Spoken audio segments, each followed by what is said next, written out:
Bonjour, alors aujourd'hui avec cette vidéo édito, je souhaiterais vous parler en cette période de confinement de la problématique des sans-abri, des mal logés en cette période de confinement, de crise du coronavirus. Alors, qu'en est-il justement des mal logés, des sans-abri? On est le 31 mars et c'est une journée particulière puisque c'est la journée nationale d'hommage aux morts de la rue et le collectif Les Morts de la rue est bien recensé 569 personnes mortes dans la rue pour l'année 2019. Dans la réalité, on sait que les chiffres doivent être bien plus élevés. Alors il faut savoir qu'on a environ 4 millions de mal logés en France, 12 millions de fragilisés dans des logements qui bien souvent en plus rendent malades, parce que c'est des logements insalubres, des logements indignes, avec aussi des problématiques de suroccupation de logements, des problématiques d'humidité. On a 250 000 personnes qui sont hébergées au titre des politiques de droit au logement et des dizaines de milliers, voire plutôt une centaine de milliers de personnes sans abri qui vivent soit dans la rue, soit dans des squats, soit dans des bidonvilles. Sachez que les sans-abri, les mal logés, ont une santé généralement beaucoup plus fragile que la moyenne de la population. Elles sont souvent victimes de maladies chroniques, de problèmes cardiovasculaires qui les rendent beaucoup plus exposées au virus Covid-19. Donc le confinement est nécessaire pour toutes et tous, vu que le gouvernement n'a pas anticipé le choix de tests qui auraient permis un confinement ciblé. Mais ce confinement n'a pas été anticipé, programmé, avec des problématiques spécifiques sur les mal logés, les sans-abri, et avec aussi la problématique de pénurie de masques. Beaucoup de structures ont fermé.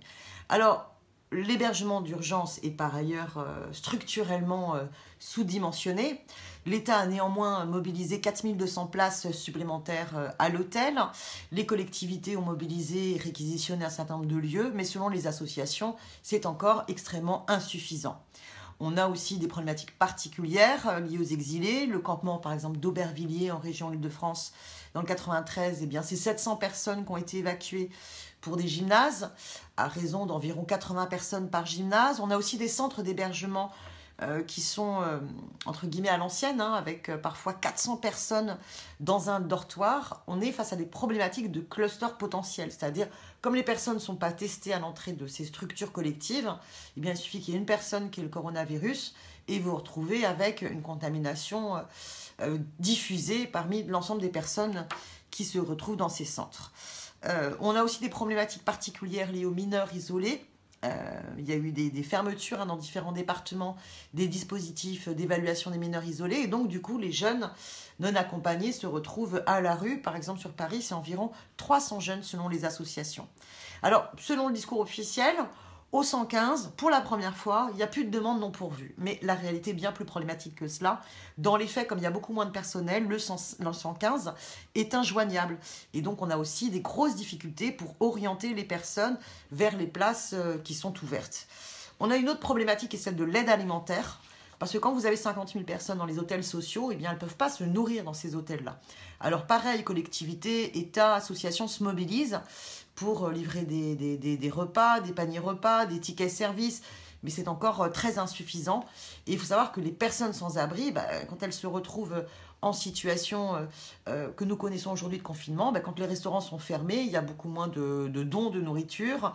Vous avez aussi des déplacements qui sont compliqués du fait de la répression des forces de l'ordre, parce que bien souvent, les personnes sans abri, évidemment, elles n'ont pas de quoi imprimer ou rédiger leur propre attestation.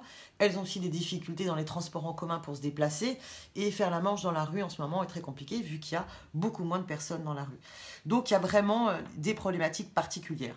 Donc comment faire face? On voit bien que la crise structurelle de l'hébergement et des politiques vis-à-vis des personnes plus fragilisées, plus précarisées, nécessiterait beaucoup plus de moyens. Il faut absolument réquisitionner les hôtels touristiques, les internats, les auberges de jeunesse, pour qu'il n'y ait pas une seule personne à la rue.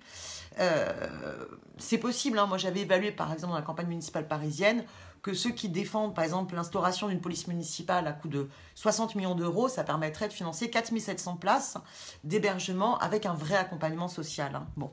Mais il faut aussi prendre conscience qu'il y a besoin de masques pour les salariés, pour les bénévoles qui interviennent. Il faut aussi un plan national d'aide alimentaire. Et par ailleurs, si on n'avait personne en dessous du seuil de pauvreté, et donc si on avait une revalorisation des minima sociaux, on ne serait pas non plus dans cette situation-là. Enfin, il faut anticiper la sortie du confinement. Ne pas remettre toutes ces personnes à la rue. Vous savez que la trêve hivernale, elle a été prolongée au 31 mai, mais en fait, il ne faut pas d'expulsion sans relogement, y compris après le 31 mai. Par ailleurs, les villes de Berlin, Lisbonne, Barcelone ont décidé de suspendre les paiements de loyer pour justement ne pas aggraver la situation, surtout avec des personnes surendettées. Il faut absolument que la France fasse de même. Il faut aussi régulariser les personnes en situation administrative irrégulière. Même le préfet de région de France le reconnaît. Le Portugal d'ailleurs le fait, pour permettre aux personnes de pouvoir travailler. Il faut réquisitionner toujours des chambres, des internats, pour poursuivre le confinement des personnes qui seraient testées positives au Covid-19 après la sortie du confinement, pour pas que le problème, évidemment, de la pandémie se poursuive. Le monde d'après doit commencer dès maintenant et il faut vraiment réinterroger les conditions sanitaires pour un hébergement digne de toutes et tous en humanisant les structures, donc les structures collectives. Ça suffit aussi, importante que celles que je vous ai décrites.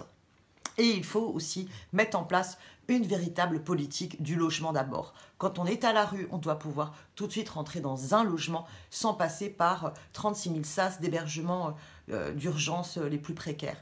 Il faut une politique offensive pour garantir le droit au logement de toutes et tous. C'est une question sanitaire, c'est une question de dignité humaine. Voilà, le droit au logement doit l'emporter sur le droit de spéculer sur le logement.